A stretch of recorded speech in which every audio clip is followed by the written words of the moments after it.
ಕಾಂತಾರ ಒಂದು ದಂತಕಥೆ. ಈ ಸಿನಿಮಾದ ರಿಲೀಸ್ಗೆ ಕೆಲವು ನಿಮಿಷಗಳು ಅಥವಾ ಕೆಲವು ಗಂಟೆಗಳು ಬಾಕಿ ಇರಬಹುದು. ಅದಕ್ಕಿಂತ ಮುಂಚೆ ತುಂಬ ತರಾತುರಿಯಲ್ಲಿ ಅವರ ಎಲ್ಲ ಉದ್ವೇಗಗಳು, ಆತಂಕಗಳು, ಶ್ರಮ ಎಲ್ಲ ತೆರೆ ಮೇಲೆ ಬರ್ತಕ್ಕಂಥ ಟೈಮ್ ಅಲ್ವಾ. ಅದಕ್ಕಿಂತ ಮುಂಚೆ ನನ್ನೊಂದಿಗೆ ಸಂದರ್ಶನದಲ್ಲಿದ್ದಾರೆ ರಿಷಬ್ ಶೆಟ್ರು ಮತ್ತು ರುಕ್ಮಿಣಿ ವಸಂತ್ ಅವರು. ಇಬ್ಬರಿಗೂ ಈ ಕಾರ್ಯಕ್ರಮಕ್ಕೆ ಸ್ವಾಗತ. ಶೆಟ್ರೆ ಮತ್ತು ರುಕ್ಮಿಣಿ ವಸಂತ್ ಅವರೇ, ನಿಮಗೆ ನಿಮ್ಮ ಫ್ಯಾಮಿಲಿ ವಿಚಾರಕ್ಕೆ ಅಂತ ಬಂದಾಗ ನಾನು ನಿಂತು ಒಂದು ಗೌರವ ಸಲ್ಲಿಸ್ಬೇಕು ನಿಮ್ಮ ಫ್ಯಾಮಿಲಿಗೆ. ನಿಮ್ಮ ಫಾದರ್ ವಸಂತ್ ವೇಣುಗೋಪಾಲ್ ಅವರು ಅಶೋಕ ಚಕ್ರ ಅವಾರ್ಡಿ, ಈ ದೇಶಕ್ಕೋಸ್ಕರ ಪ್ರಾಣ ಕೊಟ್ಟಂಥವ್ರು. ಇದನ್ನು ನಾನು ನಿಂತು ಗೌರವ ಕೊಡ್ತಾ ಇದ್ದ ಭಾವಿಸಿ Rukmini Vasanth. Thank you so much sir. Thank you. ಶೆಟ್ರೆ, ನಿಮ್ಮನ್ನು ನೋಡಿದಾಗ ಕನ್ನಡ ಚಿತ್ರರಂಗ ನನಗೆ ಒಂದು ಸೇಫ್ ಹ್ಯಾಂಡ್ ಸ್ಕೈಲ್ ಇದೆ ಅಂತ ಒಂದು ಫೀಲ್ ಬರುತ್ತೆ. ಶೆಟ್ರ್ ಗ್ಯಾಂಗು, ಮಂಗಳೂರು ಗ್ಯಾಂಗು, ಇದೇನೇ ಇರಲಿ, ಕನ್ನಡ ಚಿತ್ರರಂಗವನ್ನು KGF ಮತ್ತು ಕಾಂತಾರ ತೆಗೆದುಕೊಂಡು ಹೋದಂಥ ಹಂತ ಇತ್ತಲ್ಲ, ಕನ್ನಡಿಗರ ಕನಸುಗಳು ವಿಶ್ವವ್ಯಾಪಿಯಾಗಿ ಅದು ಪಸರಿಸಬೇಕು, ವ್ಯಾಪಿಸಬೇಕು ಅಂದಾಗ ಶೆಟ್ರ್ ಬರಬೇಕಾಯ್ತಾ, KGF ಬರಬೇಕಾಯ್ತಾ, ಹೊಂಬಾಳೆ ಬರಬೇಕಾಯ್ತಾ ಅಂತ ಒಂದು ಪ್ರಶ್ನೆ ಬಂತು. ಅದು ಬಂತು. ಹಾಗಂತ ಕನಸುಗಳು ನಮ್ಮಲ್ಲಿ ಇರಲಿಲ್ವಾ? ಇದ್ವು. ಬಜೆಟ್ ಕಾರಣಕ್ಕೋ ಇನ್ನೇನೋ ಕಾರಣಕ್ಕೋ ತೊಡಕುಗಳಿದ್ವು. ಹಾಗಾಗಿ ಅದನ್ನೊಂಥರ ಬಾನೆತ್ತರಕ್ಕೆ, ಮುಗಿಲೆತ್ತರಕ್ಕೆ ಅಥವಾ ವಿಶ್ವದ ಅಗಲಕ್ಕೆ ಪಸರಿಸಿದ್ರಲ್ಲ, ಅದಕ್ಕೊಂದು ಸ್ಪೆಷಲ್ ಥ್ಯಾಂಕ್ಸ್ ನಿಮಗೆ ಶೆಟ್ರ್. ಇಲ್ಲ, ಅದನ್ನ ನಾನು ತಗೊಳ್ಳೋದು ಕಷ್ಟ ಆಗ್ಬಿಡುತ್ತೆ. ಯಾಕಂದ್ರೆ ಅದಕ್ಕೆ ಕಾರಣ ಹಿಂದಿನ ತಲೆಮಾರು. ಅಂದ್ರೆ ಅಂತಂತ ಸಾಹಸಿ ಕನಸಿರ್ಲಿಲ್ಲ ಅಂತ ನಾನು ಹೇಳ್ತಿಲ್ಲ, ಅದೇ ಬಜೆಟ್ ಕಾರಣ, ಚೌಕಟ್ಟುಗಳ ಕಾರಣ ದಾಟ್ಲಿಲ್ಲ ಅಂತ. ಇವಾಗ ರವಿ ಸರ್ ಶಾಂತಿ ಕ್ರಾಂತಿಯಲ್ಲಿ ಮಲ್ಟಿ ಲ್ಯಾಂಗ್ವೇಜ್ ಅಲ್ಲಿ ಶೂಟ್ ಮಾಡಿ 4 crore ಇರ್ಬೇಕಾ ಮೂವಿಗೆ ಅವತ್ತಿನ ಕಾಲಕ್ಕೆ? ತುಂಬಾ ದೊಡ್ಡ ದೊಡ್ಡ amount budget ಆಗಿನ ಕಾಲಕ್ಕೆ ತುಂಬಾ ದೊಡ್ಡ ಸಾಹಸ ಅದು. ಅದನ್ನ ದುಸ್ಸಾಹಸ ಅಂತಾನು ಹೇಳ್ಬಿಡ್ತಾರೆ. ಅಂದ್ರೆ ಸಾಧ್ಯ ಇರಲಿಲ್ಲ ಯೋಚನೆ ಮಾಡೋದಕ್ಕೆ. ಮಹಿಷಾಸುರ ಮರ್ದಿನಿ ಅನ್ನೋ ಅಣ್ಣವ್ರ ಫಿಲ್ಮ್ ಆಗಿನ ಕಾಲದಲ್ಲಿ ಎಲ್ಲಾ ಭಾಷೆಯಲ್ಲಿ ರಿಲೀಸ್ ಆಗಿತ್ತು. ಸೊ ಇದೆಲ್ಲವೂ ಅಲ್ಲೊಂದು ಇಲ್ಲೊಂದು ಆಗ್ತಾನೆ ಇತ್ತು. ಮತ್ತೆ ಇಲ್ಲಿ ನಮ್ಮ ಚಿತ್ರರಂಗ ತುಂಬಾ ತುಂಬಾ ಗಟ್ಟಿ ಇದೆ. ಅದು ಅನ್ಕೊಳ್ತಾರೆ, ಇಲ್ಲ ನಮ್ಮ ಫಿಲ್ಮ್ ನಮ್ಮ ಇಂಡಸ್ಟ್ರಿ ಮಾತ್ರ ಹಂಗಿಲ್ಲ ಹಿಂಗಿಲ್ಲ ಅಂತ ಅನ್ಕೊಂಡು ಹೇಳ್ತಾರೆ. ಸಿನಿಮಾ ಸಕ್ಸಸ್ ರೇಟ್ ಇರೋದೇ ಇಡೀ ಪ್ರಪಂಚದಲ್ಲಿ ಒಂದು 5% 6% ಸಕ್ಸಸ್ ರೇಟ್ ಇರೋದು. ಎಲ್ಲಾ ಉದ್ಯೋಗದಲ್ಲೂ ಅದೇ ಕತೆ, ಎಲ್ಲಾ ಇಂಡಸ್ಟ್ರಿಲೂ ಅದೇ ಕತೆ. ನಾವು ಇಂಗ್ಲಿಷ್ ಪಿಕ್ಚರ್ ಸೂಪರ್ ಅಂತ ಏನೇ ಹೇಳಿ, ಹಿಟ್ ಆಗಿರೋ ಪಿಕ್ಚರ್ ಮಾತ್ರ ಬರೋದು ಇಲ್ಲಿಗೆ, ಫ್ಲಾಪ್ ಆಗಿರೋದು ಬರೋದೇ ಇಲ್ವಲ್ಲ. ಸೊ ಇದು ನನಗೆ ಏನಂದ್ರೆ, ನಾವು ಊರಲ್ಲಿ ಇದ್ದಾಗ ಹಿಂಗೆ, ಅಲ್ಲಿ ಗೀತಾಂಜಲಿ ಮತ್ತೆ ಪೂರ್ಣಿಮಾ ಅಂತ ಥಿಯೇಟರ್ ಇತ್ತು ಕುಂದಾಪುರದಲ್ಲಿ. ಒಂದು ಅದ್ ಬಿಟ್ರೆ ಇನ್ನೊಂದು 2 ಇತ್ತು. ಇದರಲ್ಲಿ ಕೆಲವೊಂದರಲ್ಲಿ ಹಿಂದಿ ಮಾತ್ರ ಹಾಕೋರು, ಒಂದ್ 2ರಲ್ಲಿ ಮಾತ್ರ ಕನ್ನಡ, ಒಂದಂತೂ ಪಕ್ಕಾ ಕನ್ನಡ ಹಾಕ್ತಿದ್ರು. ಅವಾಗ ನನ್ನ ಲೆಕ್ಕಾಚಾರ ಹೇಗಿತ್ತಂದ್ರೆ, ಕನ್ನಡ ಚಿತ್ರರಂಗ 100% ಸಕ್ಸಸ್ ರೇಟ್ ಇದೆ ಅಂತ. ಎಲ್ಲ 100 days 25 ವಾರ 1 ವರ್ಷ ಓಡ್ರು ಫಿಲ್ಮ್ ಮಾತ್ರ ಬರ್ತಿದ್ದಿದ್ದು ಕುಂದಾಪುರಕ್ಕೆ. ಯಾವಾಗ ಹೇಳಿ 1 ವರ್ಷ ಬಿಟ್ಕೊಂಡು ಇರೋದಷ್ಟೇ ಥಿಯೇಟರ್. ನಮ್ ಲೆಕ್ಕದಲ್ಲಿ ಕನ್ನಡ ಫಿಲ್ಮ್ ಇಂಡಸ್ಟ್ರಿ ಆಗೋದೆಲ್ಲ ಹಿಟ್ ಫಿಲ್ಮ್ ಅಂತ. ಆಮೇಲೆ ಟಿವಿ ಬಂತು ಮನೆಯಲ್ಲಿ. ನಮ್ಮ ಊರಿಗೆ ಫಸ್ಟ್ ಟೈಮ್ ಕರೆಂಟ್ ನಮ್ಮ ಮನೆಗೆ ಬಂತು. ನಮ್ಮ ಅಪ್ಪ ಒಂದು ಹೋರಾಟ ಕೊಟ್ಟು ಒಂದು ಕರೆಂಟ್ ತಂದ್ರು. ಅದೇ ಕಿತಾಪತಿಯಲ್ಲಿ ಒಂದು ಟಿವಿ ಬಂತು. ಆವಾಗ ಟಿವಿಲೆಲ್ಲ ಕೆಲವು ಫ್ಲಾಪ್ ಫಿಲ್ಮ್ ಬರುತ್ತಲ್ಲ, ಓ ಈ ತರನು ಪಿಕ್ಚರ್. ಸೊ ಈ ತಡವಾಗಿ ಬೆಳಕಿಗೆ ಬಂದ ಪರ್ಸ್ಪೆಕ್ಟಿವ್ಗಳು ಬೇರೆ ಬೇರೆ ತರದ. ಆದ್ರೆ ನಮ್ಮ ಇಂಡಸ್ಟ್ರಿಯಲ್ಲಿ ಅಣ್ಣವರು, ಪಂತ್ಲು ಅವರು, ಎಷ್ಟೋ ದೊಡ್ಡ ರಾಜ ಕುಮಾರತ್ರಯರು ಅಂತ ಹೇಳ್ತಿದ್ರು. ಉದಯ್ ಕುಮಾರ್, ಕಲ್ಯಾಣ್ ಕುಮಾರ್, ರಾಜ್ಕುಮಾರ್, ರಾಜೇಶ್ ಸರ್ ಆಗ್ಬೋದು, ದೊಡ್ಡ ದೊಡ್ಡ ಕಲಾವಿದರು, ನಿರ್ದೇಶಕರು, ಅವರೆಲ್ಲರ ಕಾಂಟ್ರಿಬ್ಯೂಷನ್ ತುಂಬಾ ಗಟ್ಟಿ. ನಮ್ಮ ಬಿಲ್ಡಿಂಗ್ ಅಷ್ಟು ಸುಲಭ ಅನ್ಕೊಳಂಗೆ ಇಲ್ಲ ನಾವು. ಅದಾದ್ಮೇಲೆ ಕಣಗಾಲ್ ಅವರು, ಆ ಜನರೇಷನ್ ಕಂಪ್ಲೀಟ್ ಆಗಿ ತಗೊಳ್ಬೋದು. ರವಿ ಸರ್ ಜನರೇಷನ್ ತಗೋಬಹುದು, ಉಪ್ಪಿ ಸರ್ ಜನರೇಷನ್, ಎಲ್ಲಿ ಶಿವಣ್ಣ ಇಂದ ಹಿಡ್ಕೊಂಡು ಎಂತೆಂಥ ನಟರು ನಮ್ಮಲ್ಲಿರುವಂಥದ್ದು ಎಂತೆಂಥ ಸಾಹಸಗಳನ್ನು ಮಾಡಿದ್ದಾರೆ. ಸೊ ಅವರೆಲ್ಲರೂ ಹಾಕಿರೋದು ಪ್ರತಿಫಲ ನಮ್ಮಲ್ಲಿ ಒಂದು ಹೊಂಬಾಳೆ, ಯಶ್ ಅವರು, ಪ್ರಶಾಂತ್ ಅವರು, ಒಂದ್ ದೊಡ್ಡ ಅದೊಂದು ಬೆಂಕಿ ತ್ರಿಮೂರ್ತಿಗಳವರು 3 ಜನ. ಐ ಥಿಂಕ್ ಆಗಿನ ಟೈಮಲ್ಲಿ ಯಶ್ ಅವರು ತುಂಬಾ ಇದನ್ನ ತಗೊಂಡು ಹೋಗೋಣ ಅಂತ ಒಂದು ಧೈರ್ಯ ಮಾಡಿದವರು ಅವರು. ಹಂಗಾಗಿ ನಾವು ಅವ್ರಿಗೆ ತುಂಬಾ ಇದು ಮಾಡ್ಬೇಕು, ಅಪ್ರಿಶಿಯೇಟ್ ಮಾಡ್ಬೇಕಾಗಿರೋಂಥ ವಿಷಯ. ಇವರೆಲ್ಲ ದಾರಿ ಮಾಡಿಕೊಟ್ಟಿದ್ದಾರೆ. ನಮ್ಗೆ ಗೊತ್ತೇ ಇಲ್ಲ ಅದು ವಿಷಯ. ನಾವು ಆಟಕ್ಕೆ ಇಲ್ಲ ಗುರು ಅಂತ ಬರೀ ಕನ್ನಡ ಫಿಲ್ಮ್ ಅಂತ ಮಾಡ್ಕೊಂಡು ರಿಲೀಸ್ ಮಾಡಿರೋದು. ಅವ್ರು ಯಾರೋ ಬಂದು ಎಲ್ಲ ತಗೊಂಡೋಗಿ ಅದೇ ರೀತಿಯಾಗಿ ತಳ್ಳಿರೋದು, ನಮ್ಮನ್ನ ನೋಡಿರೋದು ಸೀದಾ. ಆಮೇಲೆ ಒಂದ್ ಸ್ವಲ್ಪ ಹಿಂಗ ಒಳ್ಳೆ ಜಾಗ ಸಿಕ್ತು ಅಂತ ಹೇಳಿ ಓಡೋ ತರ ಪರಿಸ್ಥಿತಿ ಆಗೋಯ್ತು ಅದು. ಹಂಗಾಗಿ ಅದು ಅಲೆಗಳೇನು ಹೊಸ್ತಲ್ವಲ್ಲ. ಹೌದು, ವೇವ್ಸ್ ಏನು ಹೊಸ್ತಲ್ಲ. ಸಮುದ್ರ ಕಡೆಯವರು ಆಗಿರೋದು. ಹಂಗಾಗಿ ನಾವೆಲ್ಲರಿಗೂ ಥ್ಯಾಂಕ್ಫುಲ್ ಆಗಿರ್ಬೇಕು. ಯಾಕಂದ್ರೆ ಅವರೆಲ್ಲರೂ ಕೊಟ್ಟರಂತ ದಾರಿ ಐ ಥಿಂಕ್ ಅದು ಹೋಗ್ತಾ ಇದೆ. ರುಕ್ಮಿಣಿ ಮೇಡಮ್, ಐ ಟ್ರೀಟ್ ನೀವು ಅದರಲ್ಲೇನು 2 ಅನುಮಾನ ಇಲ್ಲ. ಅದ್ರ ಮೇಲೆ ಬಹೀರ್ ಆಗ್ಲಿ ಅಥವಾ ಏಸ್ ಅಂತ ಮಾಡಿದ್ದೀರಿ, ಮದ್ರಾಸಿ ಮಾಡಿದ್ದೀರಿ. ನೀವು ಯಾರೊಂದಿಗೆ ಆಕ್ಟಿಂಗ್ ಮಾಡಿದ್ದೀರಲ್ಲ, ಕೆಲವರು ಡ್ರೀಮ್, ಅದು ಕೆಲವರು ಡ್ರೀಮ್ ಇವ್ರ ಆಕ್ಟಿಂಗ್ ಮಾಡಬೇಕಾಗಿತ್ತು ಅಂತ ಹೇಳಿ. ಬಟ್ ಚೆನ್ನಾಗಿರೋದು ಅಷ್ಟೇ ಡಿಫೈನ್ ಮಾಡಲ್ಲ ಎಷ್ಟೋ ಸಂದರ್ಭಗಳಲ್ಲಿ ಚಿತ್ರದ ಸಕ್ಸಸ್ ಅಲ್ಲಿ. ಪ್ರತಿಭೆ ಕೂಡ ಮ್ಯಾಟ್ರ್ ಆಗುತ್ತೆ. ಅದರಲ್ಲೂ ನಮ್ಮ ಸೌತ್ ಅನ್ನೋ ಒಂದು ವಿಷಯ ಬಂದಾಗ ನಮ್ಮ ಸೌತಿಂದ ದೊಡ್ಡ ದಂಡೇ ಇದೆ ಬಾಲಿವುಡ್ ಲೆವೆಲಲ್ಲಿ ಅಥವಾ ಹಾಲಿವುಡ್ ಲೆವೆಲಲ್ಲಿ ಪರ್ಫಾರ್ಮ್ ಮಾಡಿರ್ತಕ್ಕಂಥದ್ದು. ಅಮ್ಮ ಭರತನಾಟ್ಯ ಕಲಾವಿದೆ. ಸೊ ಇದೆಲ್ಲ ಹೇಗೆ ಕ್ಯಾರಿ ಆಯಿತು ನಿಮಗೆ, ಸ್ಕ್ರೀನ್ ಮೇಲೆ ಹೇಗೆ ಹೆಲ್ಪ್ ಆಯಿತು? ಈಗ ಶೆಟ್ರು ಅವರು ಒಂದು ಪಾತ್ರಿಗೆ ಅವರೇ ನಿರ್ದೇಶಕರು, ಅವ್ರದೇ ಕಥೆ ಇದ್ದಾಗ ಕೆಲವು ಪಾತ್ರಗಳನ್ನು ಅವರ ಬಾಡಿ ಲ್ಯಾಂಗ್ವೇಜ್ಗೆ, ಅವರ ಕೆಪಾಸಿಟಿಗೆ, ಅವರ ಸೀಮಿತತೆಗೆ ಅದನ್ನು ಬೇಕಾದ್ರೆ ಡಿಸೈನ್ ಮಾಡ್ಕೊಳ್ಬಹುದೇನೋ. ರಾಂಗ್ ಇದ್ರೆ ನನ್ನ ತಿದ್ಬೋದು, ನೀವು ಮಾಡಬಹುದೇನೋ. ಬಟ್ ಒಂದು ಹೀರೋಯಿನ್ ಅಂತ ಬಂದಾಗ, ಒಂದು ರಾಣಿ ಅಂತ ಬಂದಾಗ ಚಿತ್ರಿಸ್ಬಿಡ್ತಾರೆ ಅವ್ರು, ರಾಣಿ ಹಿಂಗಿರ್ಬೇಕ್ರಿ, finish, there ends the matter. So ಅದಕ್ಕೆ ನೀವು ಅಡಾಪ್ಟ್ ಆಗಿದ್ದು, ನಾನು ಫಿಟ್ ಆಗ್ತೀನ ಇಲ್ಲಿಗೆ ಅಥವಾ ಫಿಟ್ ಆಗಲ್ವಾ? ಅಲ್ಲ, ಐ ಥಿಂಕ್ ಅಂದರೆ ಈ ಸಿನಿಮಾಗೆ ಬಂದಾಗ ಸರ್ ಬರ್ದಿರೋವಂಥ ಪಾತ್ರಗಳು, ಅವ್ರ ಪಾತ್ರ ಕೂಡ I think may be I would say ತುಂಬ ಅಂದರೆ ಅಟ್ಲೀಸ್ಟ್ ಕನಕಾವತಿ ಪಾತ್ರ ಬರ್ದಿದ್ದಾಗ ನನಗೆ ತುಂಬ ಸ್ಟ್ರೆಚ್ ಆಯಿತು. ಅಂದರೆ ಆ ಪಾತ್ರನ ನಿಭಾಯಿಸ್ಬೇಕಾದ್ರೆ, ಅದನ್ನ ಶೂಟ್ ಮಾಡಬೇಕಾದ್ರೆ, ಅದನ್ನ ಡಿಸೈನ್ ಮಾಡಬೇಕಾದ್ರೆ ನಾನು ತುಂಬ ಕಲ್ತಿದ್ದೀನಿ. ಸೊ ಡೇ 1 ಹಿಡಿದು ಇವಾಗ ನಮ್ಮ ಫೈನಲ್ ಡೇ ಶೂಟ್ ಮಾಡಬೇಕು. ಹೌದು, ತುಂಬಾ ಅಂದ್ರೆ ತುಂಬಾ ಸಪೋರ್ಟ್ ಕೊಟ್ರು ಇಡೀ ಟೀಮ್, ನಮ್ಮ ಡೈರೆಕ್ಷನ್ ಡಿಪಾರ್ಟ್ಮೆಂಟ್ ಇಂದ. ಅಥವಾ ಅರವಿಂದ್ ಅವರು ಕೂಡ, ನಮ್ಮ DOP, ಅವರು ತುಂಬಾ ಕಾಂಟ್ರಿಬ್ಯೂಟ್ ಮಾಡ್ತಾ ಇದ್ರು. ಕೆಲವೊಂದು ಶಾರ್ಟ್ ವರ್ಕ್ ಆಗ್ತಿಲ್ಲ ಅಂದ್ರೆ ಅವರು ಹೇಳ್ತಾ ಇದ್ರು. And I think that's a very good thing, because ಅವರೇ ನಮ್ಮ ಸಿನಿಮಾ ಕಣ್ಣು, ಫಸ್ಟ್ ಅವರೇ ನೋಡೋದು. ಇಟ್ಸ್ ಅವ್ರ ಪರ್ಸ್ಪೆಕ್ಟಿವ್ ಇಂದ ಏನೋ ಒಂದು ವರ್ಕ್ ಆಗ್ತಿಲ್ಲ ಅಂತಂದ್ರೆ it's a very good input that they are giving us. So ನಾವು ಅದನ್ನ ಅರ್ಥ ಮಾಡ್ಕೊಂಡು ಅದನ್ನ ಟ್ವೀಕ್ ಮಾಡಿ ಅದನ್ನ ಅವ್ರಿಗೆ ಅದನ್ನ ಆ ಟ್ರಾನ್ಸ್ಲೇಟ್ ಆಗಬೇಕು ಕ್ಯಾಮ್ರಾಗೆ. ಸೊ ಐ ಥಿಂಕ್ ಅದು ತುಂಬಾ ಹೆಲ್ಪ್ ಆಗ್ತಾ ಇತ್ತು ನನಗೆ. ಬಟ್ ಐ ಥಿಂಕ್ ಅರಮನೆಯ ದಂತದ ಗೊಂಬೆ ತರಣ ನೀವು, ಅಥವಾ ನಿಮ್ಮದು ಸಾಹಸಗಳು, ನಿಮ್ಮದು ಏನಾದರೂ ಅಚೀವ್ಮೆಂಟ್ಸ್, ಅದರಲ್ಲಿ ಹೋರಾಟಗಳು. ಈಗ ನಮಗೆ ಒಂದು ರಾಣಿ ಅಂದ ತಕ್ಷಣ ನಮ್ಮಲ್ಲಿ ಎಲ್ಲ ರಾಣಿಯರ ಪಾತ್ರಗಳು ಹೇಗೆ ಬರ್ತಾವೆ ನಮ್ಮಲ್ಲಿ ಅಂದರೆ, ಏನೋ ಒಂದು ಸಾಹಸ ಮಾಡಿರ್ತಾರೆ, ಯಾರ ಮೇಲೆ ಯುದ್ಧ ಮಾಡಿರ್ತಾರೆ, ಏನೋ ಗೆದ್ದಿರ್ತಾರೆ ಅಂತ ಹೇಳಿ. ಬಟ್ ರುಕ್ಮಿಣಿ ವಸಂತ್ ಅಥವಾ ಕನಕವತಿ ಹೇಗೆ ಇದೆ? I think it's actually uh very complex character sir ಬರ್ದಿರೋದು. ಅಂಡ್ ಐ ಥಿಂಕ್ ಟ್ರೇಲರ್ ನೋಡಿದ್ರೆ ಅದ್ರಲ್ಲಿ ಒಂದು ಚಿಕ್ಕ ಝಲಕ್ ಕಾಣಿಸುತ್ತೆ. ಅದು ಒಂದು ಸ್ವಲ್ಪ ಸೋರ್ಡ್ ಫೈಟಿಂಗ್. ಈ ಸಿನಿಮಾದೆಲ್ಲ ಫಸ್ಟ್, ಬಟ್ ಸಿಕ್ಕಾಪಟ್ಟೆ ಇದು ಸಪೋರ್ಟ್ ಕೊಟ್ರು, ಅಂದ್ರೆ ಟ್ರೈನಿಂಗ್ ಮಗಳಲ್ಲವೇ. ಕಾರ್ಡ್ಗೆ ಬಂದಿರೋದು ಪರ್ಮಿಷನ್ ತಗೋಬೇಕಂತೆ, ಎಂತ ಅದು ಅಂತ ಕೇಳ್ತೀನಿ. ಪರ್ಮಿಷನ್ ತಗೋಬೇಕ ಎಂತ? ಅವ್ರು ಪರ್ಮಿಷನ್ ತಗೋಬೇಕಲ್ವಾ? ಇದು ನಿಮ್ಮದು ಅಂದರೆ ಕಾಡಿನ ಮಕ್ಕಳ ಭಾವನೆ, ಎಮೋಷನನ್ನು ಆ ಡೈಲಾಗ್ ಇದೆಯಲ್ಲ, ಬಹುತೇಕವಾಗಿ ಇಡೀ ಸಿನಿಮಾ ಒಂದು ಡೈಲಾಗ್ ಹಿಡಿದಿಟ್ಬಿಟ್ಟಿದೆ. ಅವ್ರು ಬಂದು ನಮ್ಮ ಪರ್ಮಿಷನ್ ತೊಗೋಬೇಕಾಗಿತ್ತಲ್ವ, ನಾವು ಇಲ್ಲಿನ ಮಕ್ಕಳು, ಇಲ್ಲಿ ಕಾಪಾಡಿದವ್ರು ನಾವು ಅಂಥೇಳಿ. ಫಾರೆಸ್ಟ್ ಆಫೀಸರ್ ಉದ್ದೇಶವೂ ಅದೇ, ಅಲ್ಲಿನ ಜನಗಳದ ಆರಾಧನೆ, ಆಫೀಸರ್ದು ರಕ್ಷಣೆ. ಸೊ ಇದರ ಮಧ್ಯದಲ್ಲಿ ಈ ಒಂದು ಪೀರಿಯಾಡಿಕಲ್ ಅಂತ ಹೇಳ್ತಿದ್ದಾರೆ, ಪರಶುರಾಮನ ಕಾಲದ್ದು ಅಂತ ಹೇಳ್ತಿದ್ದಾರೆ, ಸ್ಥಳೀಯ ದೈವಗಳು ಅಂತ ಮಾತಾಡ್ತಿದ್ದಾರೆ.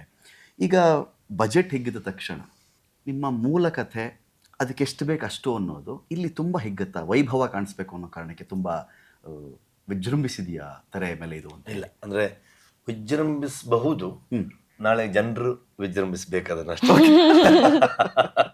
ನಮಗೆ ಕಥೆಯಾಗಿ ನಮ್ಮ ಮೂಲ ಸಂಸ್ಕೃತಿ, ಮನುಷ್ಯ ಪ್ರಕೃತಿಯ ನಡುವಿನ ಸಂಘರ್ಷ, ಕಾಡಿನ ಮಕ್ಕಳ ಒಂದು ವಾಯ್ಸ್ ಆಗಿ, ನಮ್ಮ ಒಂದು ಟ್ರೈಬಲ್ ವಾಯ್ಸ್ ಆಗಿ ಅವರ ಬದುಕನ್ನು ತೋರಿಸುವ ರೀತಿಯಲ್ಲಿ, ಅವ್ರು ಹೇಗೆ ಬದುಕ್ತಿದ್ರು, ಅವ್ರ ನಂಬಿಕೆಗಳೇನು, ಅವ್ರ ಹೋರಾಟಗಳೇನು, ಒಂದು ಹೋರಾಟಗಳು ಯಾವತ್ತೂ ನನಗೆ ಭಾಳ ಇಂಟ್ರೆಸ್ಟಿಂಗ್ ಅನಿಸುತ್ತೆ. ಹಾಗಾಗಿ ತುಂಬ ಬೇರೆ ಬೇರೆ ಥರದ ಹೋರಾಟಗಳು ನಾವು ಈಗ ಆಸ್ ಎ ಸ್ಟೋರಿ ಟೆಲ್ಲರ್ ನನ್ನ ಥ್ರೂ ಸಿನಿಮಾ ನನ್ನ ಹೋರಾಟಗಳನ್ನು ಹೇಳ್ತಾ ಹೋಗ್ಬೇಕು, ನಾನು ಅದ್ರ ಬಗ್ಗೆ ಬೆಳೆದು ಚೆಲ್ತಾ ಹೋಗ್ಬೇಕನ್ನೋಂಥದ್ದು. ಹಾಗಾಗಿ ಈ ಹೋರಾಟಗಳು ಯಾವತ್ತೂ ನನಗೊಂಥರ ಇಂಟ್ರೆಸ್ಟಿಂಗ್ ಅಂತ ತುಂಬಾ ಕಡೆ ಗಮನ ಸೆಳೀತಾ ಹೋಗುತ್ತೆ. ಇವ್ರು ಏನೋ ಹೇಳಕೊಟ್ಟಿದಾರಲ್ಲ, ಇವ್ರಿಗೇನೋ ಬೇಕಲ್ಲ, ಇವ್ರ ವಾಯ್ಸ್ ಆಗ್ಬೇಕಲ್ಲ ಅಂತ ಅನ್ಕೊಂಡು ಅರಣ್ಯ ರೋದನಕ್ಕೆ ಧ್ವನಿಯಾದವ್ರು ಒಂಥರ ಎಳೆಯುತ್ತದು ಆ ಕಡೆಗೆ. ಮತ್ತೆ ತುಂಬಾ ಇಷ್ಟ ನನಗೆ ಕಾಡು, ಆ ಸಮುದಾಯಗಳು, ಅವ್ರ ಜೀವನ, ಅದೆಲ್ಲ ಎಕ್ಸ್ಪ್ಲೋರ್ ಎಷ್ಟು ಕಥೆ ಹೇಳೋದು ಸಾಕಾಗಲ್ಲ. ಅದು ಯಾವಾಗ್ಲೂ ನೀವು ದಯವಿಟ್ಟು ಒಂದು ಸಿಟಿ ಕಡೆಗೆ ನಾವು ಶೂಟಿಂಗ್ ಮಾಡಿ ಅಂತ ನಮ್ಮನ್ನು ಬಿಡ್ತಿಲ್ಲ, ನೀವು ಬರ್ತಿಲ್ಲ, ಕಾಡು ಅರಣ್ಯವಾಸಿಗಳು ಮಾಡ್ಬಿಡ್ತೀರಿ ನೀವು. ನಾನು ಹೇಳಿದ್ರೆ ನಿಮ್ಗೆ ಆರೋಗ್ಯ ಚೆನ್ನಾಗಿರುತ್ತೆ, ಇದಕ್ಕಿಂತ ಸುಖ ಸಿಗುತ್ತೆ ಎಲ್ಲ ಈ ನೇಚರ್ ಮಧ್ಯದಲ್ಲಿ. ಎಲ್ಲ ಬಿಟ್ಕೊಂಡು ನಮಗೆ ಯುವ ಮೆರಿಡಿನ್ ಅಂತ ಹೋಟೆಲ್ ಇದೆ ಅಲ್ಲಿ ಕುಂದಾಪುರದಲ್ಲಿ, ಮೆರಿಡಿನ್ ಸ್ಟುಡಿಯೋ ಅಂತ ಮಾಡಿದ್ರು. ಉದಯಣ್ಣ ಮತ್ತೆ ವಿನಯಣ್ಣ ಅಂತ ಇಬ್ರು ಬ್ರದರ್ಸ್, ಅವರಿಬ್ರು. ಅದರ ಅವರೊಂದು 22,000 ಸ್ಕ್ವೇರ್ ಫೀಟ್ ಫ್ಲೋರ್ ಮಾಡಿದ್ರು, AC ಫ್ಲೋರ್ ಶೂಟಿಂಗ್. ಸೊ ಅಲ್ಲಿ ನಮ್ದೆಲ್ಲ ಫಿಲ್ಮ್ದು ಇಂಡೋರ್ ಸೆಟ್ಗಳು ಹಾಕಿದ್ವಿ, ಔಟ್ಡೋರ್ ಅಲ್ಲೇ ರಿಯಲ್ ಲೊಕೇಶನ್ ಹಾಕಿದ್ವಿ. ಅಲ್ಲೆಲ್ಲ ಆಕ್ಚುಲಿ ಪ್ಯಾಲೇಸ್ ಇಂಟೀರಿಯರು ಈ ಥರದ್ದೆಲ್ಲ, ಇವ್ರದ್ದು ಅರಮನೆದ್ದು ಜಾಗ ಅದೆಲ್ಲ ಹಾಕಿದ್ವಿ. ಅವಾಗ ಯಾವಾಗ್ಲೂ ಬರ್ಲಿಲ್ಲ ನಮ್ಮ ಲಾಸ್ಟ್ ಅಲ್ಲಿ ಒಂದು ಶೆಡ್ಯೂಲ್ ಶೂಟ್ ಮಾಡ್ತಾ ಇದ್ವಿ. ಒಂದು ಇದಿದೆಯಲ್ಲ, ಇವರು ಕುದುರೆ ಮೇಲೆ ಕೂತಿರ್ತಾರೆ, ಸಾಧಾರಣ ಒಂದು 600-700 ವರ್ಷ ಹಳೆ ಮರ. ಸಾಮಾನ್ಯ ಹೀರೋಯಿನ್ ಜೊತೆನೆ ಅಮ್ಮ ಇರ್ತಾರಲ್ಲ ಯಾವಾಗ್ಲೂ, ಯೂಶುವಲ್ ಆಗಿ. ಅವ್ರು ಯಾವಾಗ ಬಂದೇ ಇಲ್ಲಲ್ಲ. ಬಂದಿಲ್ವಾ? ಕಂಫರ್ಟಬಲ್ ಆಗಿರೋ ಸೆಟ್ ಒಂದ್ಸತಿನೂ ಬಂದಿಲ್ಲ, ಹೌದಾ? ಕೊನೆಗೆ ಇಲ್ಲಿ ಬಂದ್ರು. ಸೊ ಅಲ್ಲಿ ಎಲ್ಲಿ ನಾವು ಇಡೀ ಒಂಥರ ಕೌಟುಂಬಿಕ ಚಿತ್ರ ನಮ್ದು, ಎಲ್ಲಾರ ಫ್ಯಾಮಿಲಿ ಎಲ್ಲ ಇತ್ತು. ಓಕೆ. ಸೊ ಹಂಗೆ ಯಾರನ್ನೇನು ಮಿಸ್ ಮಾಡ್ಕೊಂಡೇ ಇಲ್ಲ ಹಾಗಾದ್ರೆ. ಎಲ್ಲ ಪಾಪ DOP 3 years ಇಂದ ಅವನು ಹೆಂಡತಿ ಮತ್ತೆ ಮಗುನೆಲ್ಲ ಕರ್ಕೊಂಬಂದಲ್ಲೇ ಇದ್ದ. ನನ್ನ ರೈಟರ್ಸ್ಗಳು ಅಲ್ಲೇ ಶಿಬಿರ ಮಾಡಿದಿರಲ್ಲಿ. ಅಲ್ಲ, ಹೌದು. ಓಕೆ. ಸೊ ಹಂಗೆ. ಸೊ ಲಾಸ್ಟ್ ಒಂದ್ ಜಾಗಕ್ಕೆ ಬಂದ್ರಿ ಇವ್ರು, ಯಾರೋ ಇವ್ರಮ್ಮ. ಅದು 600 ವರ್ಷ ಹಳೆ ಮರಗಳದು. ಅಲ್ಲಿ ನೀವು ಅವಾಗ ಹೇಳಿದ್ರಲ್ಲ, ಈ ಪರ್ಮಿಷನ್ ತಗೊಳ್ಳೋದು, ಹಾಗೆ ಬಿಡುದು ನೀವೇ ತಗೊಳ್ಳೋಕೆ ಮರ. ಸೇಮ್ ಸಿಚುವೇಶನ್ ಆಯ್ತು ಆ ಲೊಕೇಶನ್. ಓಕೆ. ಆ ಲೊಕೇಶನ್ ನಾನು ಫಾರೆಸ್ಟ್ ಡಿಪಾರ್ಟ್ಮೆಂಟ್ ಹತ್ರ ಪರ್ಮಿಷನ್ ಕೇಳ್ಬೇಕಾದ್ರೆ ಅದು ಸ್ವಲ್ಪ ಒಳಗೆ 1 hour ನಡ್ಕೊಂಡು ಹೋಗ್ಬೇಕು. ನಾವು ತಾರ್ ರೋಡ್ ಇಂದ ಮಡ್ ರೋಡ್ ಅಲ್ಲಿ ಆಜೋ ಲೊಕೇಶನ್ ಮೇಲೆ ರೀಚ್ ಆಗಿ 1 hour ಬೇಕು. ಫುಲ್ ಹಿಂಗಿದೆ ಅದು. ಅಲ್ಲಿಂದ 1 hour ನಡಿಬೇಕು ನಮ್ಗೆ. ದಿನ ಬೆಳಿಗ್ಗೆ 4 ಗಂಟೆಗೆ ಸ್ಟಾರ್ಟ್, 3 ಗಂಟೆಗೆ 4 ಗಂಟೆ ಸ್ಟಾರ್ಟ್ ಮಾಡಬೇಕು. ಸೊ ಆ ಜಾಗದ ಪರ್ಮಿಷನ್ ತಗೋಬೇಕಾದ್ರೆ ನಾನು ಅವ್ರಿಗೆ ಆಫೀಸರ್ಗೆ ಸುಮ್ಮನೆ ತಮಾಷೆ ಮಾಡಿದೆ, ಸರ್ ಲಾಸ್ಟ್ ಟೈಮ್ ಒಂದು ಸೀನ್ ಮಾಡಿದ್ದೆ, ಅದೇ ತರ ಸಿಚುವೇಶನ್ ಆಯ್ತು. ಏನಾಯ್ತು ಅಂತಂದ್ರು, ಕಿಶೋರ್ ಸರ್ಗೆ ಅವರು ಈ ಕಾಡಿಗೆಲ್ಲ ಇದೆಲ್ಲ ತಗೋಬೇಕಾದ್ರೆ ಪರ್ಮಿಷನ್ ತಗೊಳ್ಬೇಕು, ಪರ್ಮಿಷನ್ ಇದೆಯಾ ಅಂತ ಕೇಳ್ತಾರೆ. ಪರ್ಮಿಷನ್ ನೀವು ತಗೊಳ್ಬೇಕಾಗಿ ನೋಡ್ತಾರೆ, ನೀವು ನಮ್ಮ ಜಾಗ ಬಂದಿದ್ದಲ್ಲ, ಡಿಪಾರ್ಟ್ಮೆಂಟ್ ಹಾಕಿದ್ದು ಮುಂಚೆಯಿಂದ ಇದೀವಿ ನಾವು ಅಂತ. ಸೊ ಇದು ಹಂಗೆ ಆಯ್ತು ಸರ್. ಏನಕ್ಕೆ ಅಂತಂದ್ರು, ಒಂದ್ ಕಾಲದಲ್ಲಿ ನಮ್ಮ ಮನೆ ಪ್ರಾಪರ್ಟಿ ಆ ಡೀಪ್ ಫಾರೆಸ್ಟ್ ಮಧ್ಯೆ ಇದ್ದಿತ್ತು. ಓಕೆ. ಅದು ಯಾವ್ದೋ ರಾಯನ್ ಕಾಲದಲ್ಲಿ ಅದು ಡಿಪಾರ್ಟ್ಮೆಂಟ್ಗೆ ಹೋಗ್ಬಿಟ್ಟಿದೆ, ಅದು ಗೌರ್ಮೆಂಟ್ಗೆ ಹೋಗಿದೆ, ಟ್ಯಾಕ್ಸ್ ಕಟ್ ಏನಾಗಿದೆ ಮೋಸ್ಟ್ಲಿ. ಇದು ಈಗ ಅದೇ ಜಾಗ ವಾಪಸ್ ನಾನು ಡಿಪಾರ್ಟ್ಮೆಂಟ್ ಪರ್ಮಿಷನ್ ಕೇಳಿ ಶೂಟ್ ಮಾಡ್ಬೇಕು. ನೋಡಿ ಹೆಂಗ್ ಬಂತು ನೋಡಿ ಸರ್ಕಲ್. ನಾನು ಹೇಳಿದ ಡೈಲಾಗ್ ನಂಗೆ ಉಲ್ಟಾ ಹೊಡಿಸಿದ, ಈಗ ನನ್ನ ಪರ್ಮಿಷನ್ ಬೇಕು ಸರ್ ನಿಮ್ದು ಅಂತ. ಸೊ ಆತರ ಆ ಜಾಗಕ್ಕೆ ಬಂದ್ರು. ಆ ಜಾಗಕ್ಕೆ ನೀವು ಹಿಂಗ್ ಕಾಲಿಟ್ರೆ 100 ಲೀಚ್ ಒಟ್ಟಿಗೆ ಬರುತ್ತೆ ರಿದಮ್ ಅಲ್ಲಿ. ಈ ಫಿಲ್ಮ್ ಅಲ್ಲಿ ಯಾವಾಗ ಡಾನ್ಸರ್ಸ್ ಗಳ ಮೂವ್ಮೆಂಟ್ ಇತ್ತು, ಚಿನ್ ಪ್ರಕಾಶ್ ಮಾಸ್ಟರ್, ಆ ತರ ಒಟ್ಟಿಗೆ ಟರ್ನು ಆ ತರದೆಲ್ಲ ಆಗುತ್ತಲ್ಲ, ಹಂಗೆ ಹಿಂಗ್ ಬಂದ್ಬಿಡ್ತಾವ ಸೀದಾ. ಅಂತ ಜಾಗಕ್ಕೆ ಬಂದ್ರು. ಬಟ್ ಸಖತ್ ಎಂಜಾಯ್ ಮಾಡಿದ್ರು. ಸೂಪರ್ ಆಗಿದೆ, ನನ್ಗೆ ಈ ತರದ್ ಎಲ್ಲಿ ಯಾವಾಗ ಸಿಗುತ್ತೆ, ಒಳ್ಳೆ ಟ್ರೆಕ್ಕಿಂಗ್ ಆಗ್ತಿದೆ ಅಂತ ಆರಾಮಾಗಿದ್ರು ಅವ್ರು.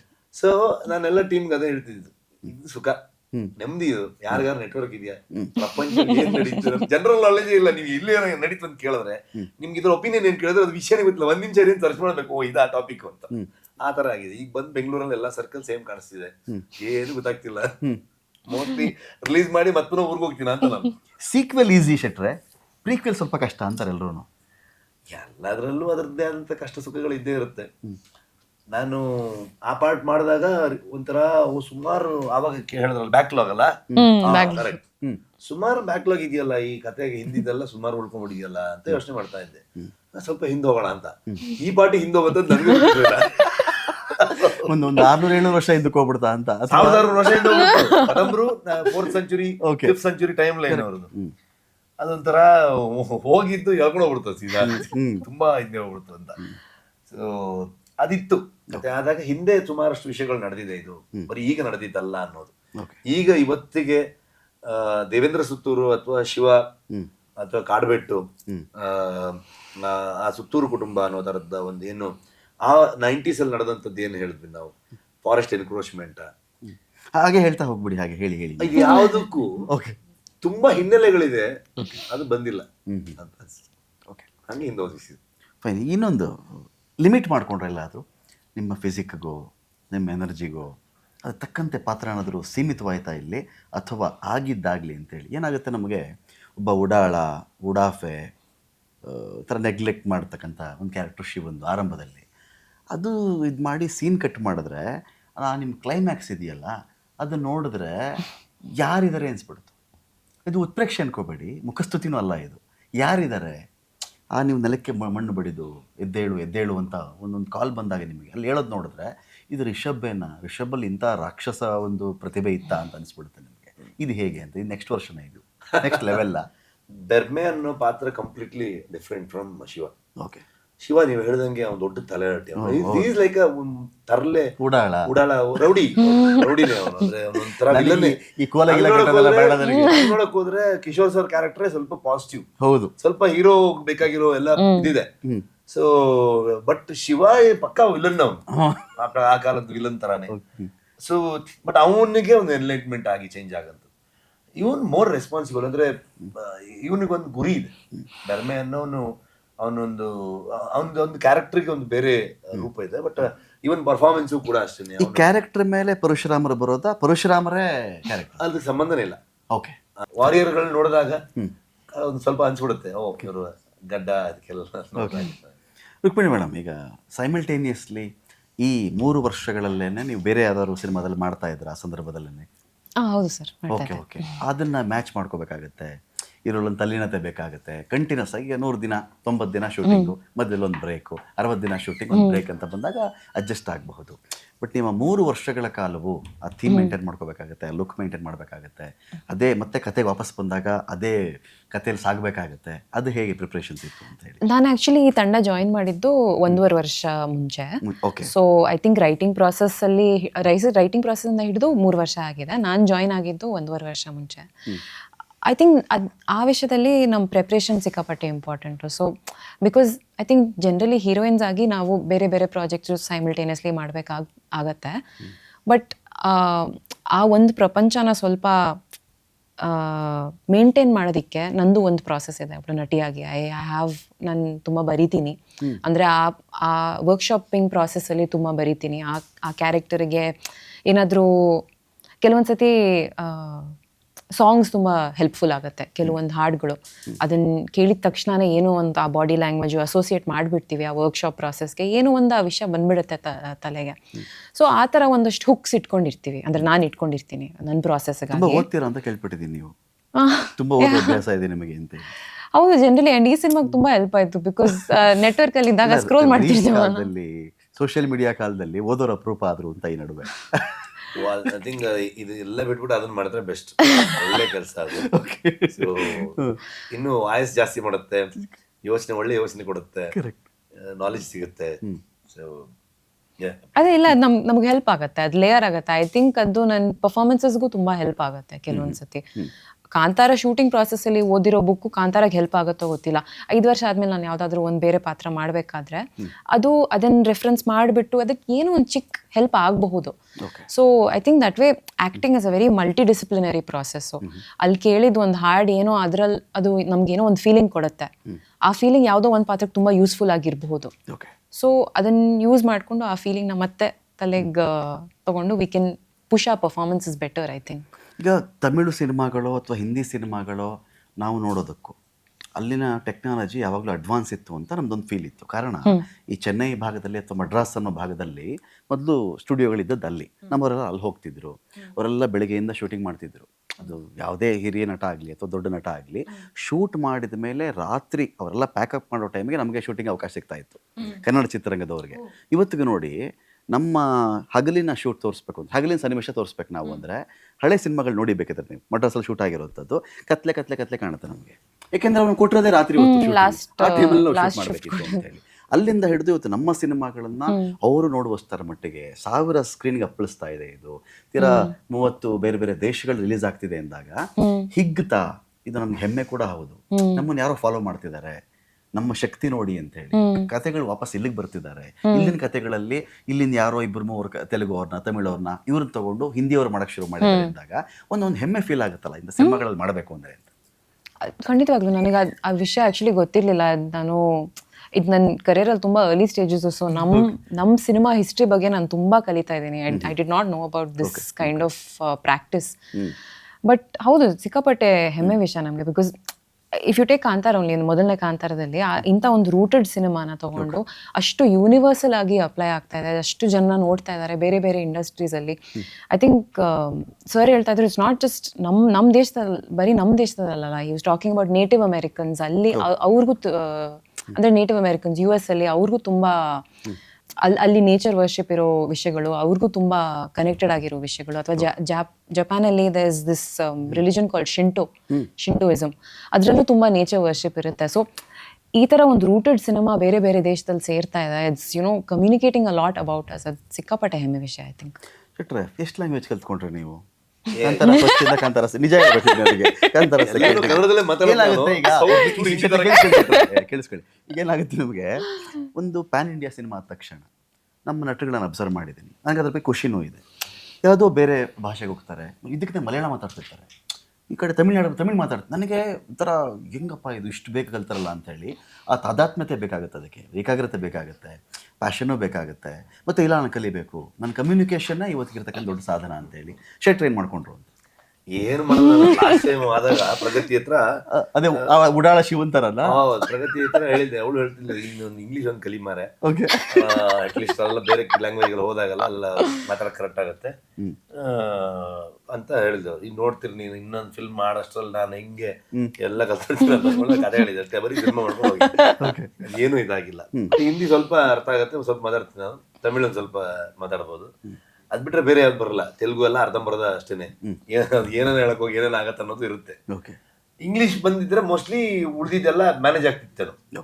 ಸೊ ಎಲ್ಲ ಕಾಮನ್ ಆಗಿ ಎಲ್ರಿಗೂ ಅರ್ಥ ಆಗತ್ತೆ ಅಂತಾರೆ ಮಾತಾಡ್ಬೋದಾಗಿತ್ತು. ಕಾಂತಾರ ಬಂದು ಅದು ಬೇರೆ ಭಾಷೆಗಳಿಗೆ ಪ್ಯಾನ್ ಇಂಡಿಯಾ ಆಗುವುದಕ್ಕೂ ಪ್ಯಾನ್ ಇಂಡಿಯಾಗೇನೆ ಒಂದು ಸಿನಿಮಾ ಮಾಡೋದಕ್ಕೂ ಇರ್ತಕ್ಕಂಥ ಡಿಫ್ರೆನ್ಸ್ ಏನು ಶೆಟ್ರೆ? ಕಾಪಿ ಜಾಸ್ತಿ ತೆಗಿಬೇಕು, ಕೆಲಸ ಜಾಸ್ತಿ.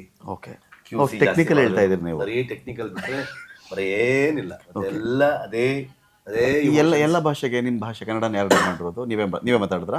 ಕನ್ನಡ ನಾನೇ ಕನ್ನಡ ಮಾತ್ರ ನಾನು ಮಾಡೋದು, ಓಕೆ, ಬೇರೆ ಎಲ್ಲ ಬೇರೆಯವ್ರು ಮಾಡ್ತಾರೆ. ಓಕೆ. ಸೊ ಹಿಂದಿ ಮತ್ತೆ ತಮಿಳ್ ಮಾಡೋದಕ್ಕೆ ಪ್ಲಾನ್ ಇತ್ತು, ಬಟ್ ಮಾಡೋಕ್ಕಾಗಲಿಲ್ಲ, ಟೈಮ್ ಸಿಗ್ಲಿಲ್ಲ. ಒಂದೊಂದು ಸ್ಯಾಂಪಲ್ ಚೆಕ್ ಮಾಡಿ ಫೈನಲ್ ಮಾಡಿದ್ವಿ, ಆಮೇಲೆ ಎಲ್ಲಿ ಟೈಮೇ ಸಿಗ್ಲಿಲ್ಲ. ಸೊ ಆಗಲ್ಲ ಅಂತ ಹೇಳಿ ಬೇರೆಯವ್ರು ಮಾಡಕ್ಕೆ. ಕನ್ನಡದಲ್ಲೂ ಸಾಹಸ ಕಲಾವಿದರಿಗೇನು ಕಡಿಮೆ ಇಲ್ಲ, ಆದರೆ ಕ್ಯಾಮರಾ ಅದನ್ನ ಚಿತ್ರೀಕರಣ ಮಾಡತಕ್ಕಂಥ ರೀತಿ, VFX ಇದು ಹಾಲಿವುಡ್ನ ಡಿಫ್ರೆಂಟ್ ಮಾಡುತ್ತೆ ನಮಗಿಂತ. ಈಗ ಶೆಟ್ರಿಗೇನು ಮೊದಲೇನು ಹಾರಕ್ಕೆ ಬರ್ತಿರ್ಲಿಲ್ಲ ಅಂತಲ್ಲ, ಶೆಟ್ರಿಗೇನು ಈಜು ಡೈವ್ ಓಡಕ್ಕೆ ಬರಲ್ಲ ಅಂತ, ಅಥವಾ ಆಕ್ಷನ್ ಬರಲ್ಲ ಅಂತಲ್ಲ, ಅದನ್ನ ತೆಗೆಯುವಂತ ಆಂಗಲ್ ಕಂಪೋಸ್ ಡಿಫರೆನ್ಸ್ ಆಗುತ್ತಾ? ಜೂಜಿ, ನಾಟ್ ಓನ್ಲಿ ಜೂಜಿ ಜೊತೆಗೊಂದು ಫ್ರಾನ್ಸುವಾ ಅಂತ ಅನ್ಕೊಂಡು ಒಬ್ಬ ರಿಗ್ಗರ್ ಬಂದಿದ್ದ. ಓಕೆ, ಫ್ರಾನ್ಸುವಾ ಅವನು ಅವೆಂಜರ್ಸ್ಗೆಲ್ಲ ವರ್ಕ್ ಮಾಡ್ತಾನೆ, ಅಂದ್ರೆ ರಿಗ್ಗರ್ ಆಗಿನೇ ಪ್ರೊಫೆಷನಲಿ ಅದನ್ನಷ್ಟೇ ಕೆಲಸ. ಹಿ ವಾಸ್ ಇದು ಅದಕ್ಕೆ ಕಂಪ್ಲೀಟ್ ಆ ರೋಪ್ ಶಾಟ್ ಅಚೀವ್ ಮಾಡೋದಕ್ಕೆ ನನಗೆ ರಿಗ್ ಹಾಕಿ ಕಂಪ್ಲೀಟ್ ಇದು ಮಾಡಿದ್ದಲ್ಲ. ತುಂಬಾ ಟೆಕ್ನಿಕಲಿ ಅದ ಮೇಕಿಂಗ್ ಅಲ್ಲೂ ಇದೆ. ಆ ಕಡೆಯಿಂದ ಮೇಲಿಂದ ಹಿಂಗೆ ಇಳಿತಾನೆ ಫ್ರಾನ್ಸುವಾ, ನಾನೀಗ ನೋಡ್ ಬರ್ತಾ ಇರ್ತೀನಿ, ಆ ಕಡೆಯಿಂದ ಹಿಂಗ್ ಮೇಲಿಂದ ಇಳಿತಾನೆ ನೋಡಿ. ನಮ್ಮಲ್ಲಿ 10 ಜನ ಮಾಡ್ಬಿಡ್ತಾರೆ ಅದನ್ನ. ಅವ್ನು ಟೆಕ್ನಾಲಜಿ ಅವರು ತುಂಬಾ ಚೆನ್ನಾಗಿ ಇದು ಮಾಡ್ತಾರೆ. ಅಂಡ್ ಸೇಮ್ ಟೈಮ್ ನಮ್ಮಲ್ಲಿ ನಮ್ಮ ಅರ್ಜುನ್ ಮಾಸ್ಟ್ರು, ಅರ್ಜುನ್ ರಾಜ್, ಕನ್ನಡದ ಯಂಗ್ ಫೈಟ್ ಮಾಸ್ಟರ್ ಅವರು, ಅವರೇ ಮೇಜರ್ ಆಕ್ಷನ್ ಸೀಕ್ವೆನ್ಸ್ ಮಾಡಿರೋದು ನಮ್ಮಲ್ಲಿ. ತುಂಬಾ ನಂಬರ್ ಆಫ್ ಆಕ್ಷನ್ ಸೀಕ್ವೆನ್ಸ್ ಮಾಡಿದವರು, ಅಂಡ್ ತುಂಬಾ ಇಂಟ್ರೆಸ್ಟಿಂಗ್ ಸೀಕ್ವೆನ್ಸ್ ಗಳು ಮಾಡಿದ್ದಾರೆ. ಜೊತೆಗೆ ರಾಮ್ ಲಕ್ಷ್ಮಣ್ ಮಾಸ್ಟ್ರು, ತೆಲುಗಿನ ತುಂಬಾ ಸೀನಿಯರ್ ಮೋಸ್ಟ್, ಕನ್ನಡದಲ್ಲಿ ತುಂಬಾ ಸಿನಿಮಾಗಳನ್ನ ಅವರು ಮಾಡಿದ್ದಾರೆ, ಆಕ್ಷನ್ ಕೊರಿಯೋಗ್ರಾಫ್ ಮಾಡಿದ್ದಾರೆ. ಡ್ಯೂಪ್ ಇದಾರ, ನೀವೇ ಮಾಡಿದ್ರ? ಎಲ್ಲ ನಾನೇ ಮಾಡಿರೋದು, ಎಲ್ಲ ನೀವೇ ಮಾಡೋದು. ಓಕೆ, ತೆರೆ ಮೇಲೆ ನೋಡಿ ಹೇಳ್ತೀನಿ ನಾನು. ಈಗ ಒಂದು ಮೂವಿ ಅಂತ ಬಂದಾಗ ಒಂದು 10 ಕಡೆ ಆದರೂ ತುಂಬ ನಗುವಂತಹ, ಎಮೋಷ್ನಲಿ ನಾವು ಒಂಥರ ಬ್ರೇಕ್ ಡೌನ್ ಆಗುವಂತಹ, ಅಥವಾ ವಾವ್ ಗೂಸ್ ಬಂಪ್ ಮೂಮೆಂಟ್ ಅಂತ ಕರೀತಾರೆ, ನೀವು ನೋಡಿದಾಗ ಆ ಥರದ್ದು ಎಷ್ಟು ಮೂಮೆಂಟ್ಸ್ ಇತ್ತು ಈ ಮೂವಿ? ಈ ಸಿನಿಮಾದಲ್ಲ ನಾನು ಎಷ್ಟು ಅಂತ ಕೇಳ್ತಾ ಇದ್ದೀನಿ, ಏನೇನು ಅಂತ ಕೇಳ್ತಿಲ್ಲ. ಅವರು ಜಾಸ್ತಿ ನೋಡಿಲ್ಲ ಆಕ್ಚುಲಿ, ನಾನು ಜಾಸ್ತಿ ನೋಡಿಲ್ಲ, ಡಬ್ಬಿಂಗ್ ಪೋರ್ಷನ್ಸ್ ಅಷ್ಟೇ ನೋಡಿರೋದು. ಅದ್ರಲ್ಲೂ ನಮ್ ಡಬ್ಬಿಂಗ್ ಇಂಜಿನಿಯರ್ ಪ್ಲೀಸ್ ಬೇರೆ ಏನಾದ್ರೂ ತೋರಿಸ್ಬಿಡಿ ಅಲ್ಲ ಪ್ಲೀಸ್, ನಾನು ನೋಡ್ತೀನಿ ಚೂರ್ ಕೇಳ್ದೆ, ಒಂದ್ ಸೀನ್ ನೋಡ್ದೆ ಎಕ್ಸ್ಟ್ರಾ. ಜಾಸ್ತಿ ಹೇಳಕ್ ಹೋಗಲ್ಲ, ನನಗೂ ಒಂದು favourite action cum comedy scene ಇದೆ, ಅಷ್ಟೇ ಹೇಳೋದು. ಅದು ಅದು ಹೇಳಕ್ ಹೋಗಲ್ಲ, ಬಟ್ ನಾನು ಕಾಯ್ತಾ ಇದೀನಿ ಅದನ್ನ ಬೆಳ್ಳಿತೆರೆ ಮೇಲೆ ನೋಡ್ಬೇಕಾದ್ರೆ. ಇನ್ನ ಎಷ್ಟು ಅಂದ್ರೆ ಆ ಒಂದು ರಫ್ ಸ್ಟೇಜ್ ಅಲ್ಲೇ ಅಷ್ಟು ಸಖತ್ತಾಗಿತ್ತು. ಸೊ ಇನ್ನ ಸೌಂಡ್ ಡಿಸೈನ್ ಇಟ್ಕೊಂಡು BGM ಇಟ್ಕೊಂಡು ಇನ್ ಹೆಂಗಿರ್ಬೋದಂತ ತುಂಬಾ ಕುತೂಹಲ ಇದೆ. But it has come out so outstandingly, ಅಷ್ಟು ಹೇಳ್ತೀನಿ. ರಜನೀಶ್ ಅವ್ರ ಪಾತ್ರ ಮಾತಾಡ್ದಿದ್ರೆ ಸ್ವಲ್ಪ ತೊಂದರೆ ಆಗುತ್ತೆ, ತಪ್ಪಾಗುತ್ತೆ. ಮ್ಯೂಸಿಕ್ ವಿಚಾರದಲ್ಲಿ ಇಂಥ ಮೂವಿಗಳನ್ನ ಬ್ಯಾಕ್ಗ್ರೌಂಡ್ ಸ್ಕೋರ್ ಮಾಡುತ್ತೆ, ತುಂಬ ಸ್ಕೋರ್ ಮಾಡುತ್ತೆ ಇಂಥ ಮೂವಿಗಳಲ್ಲಿ. ಹೇಗೆ ಹಿಡಿದಿಟ್ಟಿದೆ ಅಂತ ಅದು ದೈವದ ವಿಚಾರ ಆಗಲಿ, ವರಾಹ ರೂಪಮ್ ಆಗಲಿ, ಅಥವಾ ಕಡೆ ಸನ್ನಿವೇಶಗಳಾಗಲಿ, ನೀವು ಕಿಶೋರ್ ಸರ್ನ ಕರೆದು ಅವ್ರ ಕೈಗೆ ಎಲ್ಲನೂ ಒಪ್ಪಿಸಿ ಹೋಗುವಂಥ ಅದರಲ್ಲಿ ಒಂಥರ ಮನುಷ್ಯ ಎಮೋಷ್ನಲ್ ಆಗಿಬಿಡ್ತಾನೆ. ಅದನ್ನು ಸರಿಯಾದ ಕೈಗಳಿಗೆ ಸಿಕ್ತಪ್ಪ ಅಂತೇಳಿ ಆ ಥರ ಮ್ಯೂಸಿಕ್ ವೈಸು. ಮ್ಯೂಸಿಕ್ ಅಂದರೆ ನಾನು ಮೊದಲಿಂದ ನನ್ನ ಫಿಲ್ಮಲ್ಲಿ ನಾನು ತುಂಬ ಇಂಪಾರ್ಟೆನ್ಸ್ ಮ್ಯೂಸಿಕ್ ಕೊಡ್ತೀನಿ. ನನಗೆ ಮ್ಯೂಸಿಕ್ ಗೊತ್ತಿಲ್ಲ, ಬಟ್ ಅದ್ರದ್ದೊಂದು ಜಜ್ಮೆಂಟ್ ಇದೆ, ಮತ್ತು ನನ್ನ ಸಿನಿಮಾಲ್ಲಿ ಏನು ಬೇಕು ಅನ್ನೋದೊಂದು ತುಂಬ ಕ್ಲಿಯರ್ ಇರುತ್ತೆ. ನಾನು ಯಾವ ಮ್ಯೂಸಿಕ್ ಡೈರೆಕ್ಟರ್ ಬಂದ್ರು ಕೂಡ. ಸೊ ಅಜ್ಜುಗೆಲ್ಲ ಲೈಕ್ ಉಳಿಯೋರ್ ಕಣದ ಟೈಮಿಂದ ಒಂದು ಜರ್ನಿ ನಮ್ದೆಲ್ಲ ಒಂದು ಥೀಮ್ ಆಗಿ. ಸೊ ಇದಕ್ಕೆ ನನಗೆ ತುಂಬ ಫೋಕ್ನ ಎಕ್ಸ್ಪ್ಲೋರ್ ಮಾಡಬೇಕಿತ್ತು.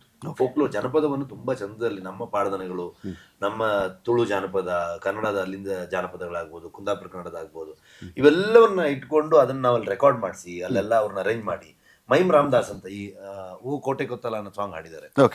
ಅವರು ನಮಗೆ ಜನಪದಗಳನ್ನೆಲ್ಲ ಕೋಆರ್ಡಿನೇಟ್ ಮಾಡೋದಕ್ಕೆ, ಮತ್ತೆ ಅಲ್ಲಿನ ಅಲ್ಲಿನ ಬುಡಕಟ್ಟು ಜನಾಂಗದವರು, ಕೆಲವೊಂದು ಸಮುದಾಯದವರು, ಅವರೆಲ್ಲ ನಾವು ಕರೆಸಿ ಅವ್ರ ಹತ್ರ ತೆಂಬರೆ, ಡೋಲು ಎಲ್ಲವನ್ನು ನುಡಿಸಿ ಅವ್ರಿಗೊಂದು 4-5 ದಿವಸ ಕೆಲಸ ರೆಕಾರ್ಡ್ ಮಾಡಿ ಅಲ್ಲಿ ಬಹಳ ಚೆನ್ನಾಗಿತ್ತು. ಸೊ ಅದೆಲ್ಲ ಇಟ್ಕೊಂಡು ಇವ್ರು ಇಲ್ಲಿ ಬ್ಯಾಕ್ಗ್ರೌಂಡ್ ಸ್ಕೋರ್ ಅಲ್ಲಿ ಅದನ್ನ ಆಸ್ ಅ ಮ್ಯೂಸಿಕ್ ಡೈರೆಕ್ಟರ್ ಅದನ್ನ ಕಂಪೋಸ್ ಮಾಡಿ ಅದನ್ನ ತುಂಬಾ ಚೆನ್ನಾಗಿ ಅರೇಂಜ್ ಮಾಡ್ತಾರೆ. ಅದನ್ನ ಅರೇಂಜ್ಮೆಂಟೇ ಬಹಳ ಚೆನ್ನಾಗಿರುತ್ತೆ ಇಷ್ಟು. ಸೊ ಈ ಸಲನು ಐ ಹೋಪ್ ಬಹಳ ಖುಷಿ ಆಗುತ್ತೆ ಜನರಿಗೆ. ಸ್ವಲ್ಪ ಸಾಂಗ್ ಎಲ್ಲ ಲೇಟ್ ಕೊಟ್ಟರು, ಹಂಗಾಗಿ ರಿಲೀಸ್ ಮಾಡೋಕ್ಕಾಗಿಲ್ಲ. ಬ್ರಹ್ಮಕಲಶ ಮತ್ತೆ 2 ಸಾಂಗ್ ರಿಲೀಸ್ ಮಾಡಿದ್ವಿ. ಬ್ರಹ್ಮಕಲಶದ ಬಗ್ಗೆ ತುಂಬಾ ಒಳ್ಳೆ ಅಪ್ರಿಸಿಯೇಷನ್. ವಿಡಿಯೋ ನಾವು ಬಿಡಕ್ಕಾಗಲ್ಲ, ಅದನ್ನ ಸಿನಿಮಾಲೇ ನೋಡ್ಬೇಕು.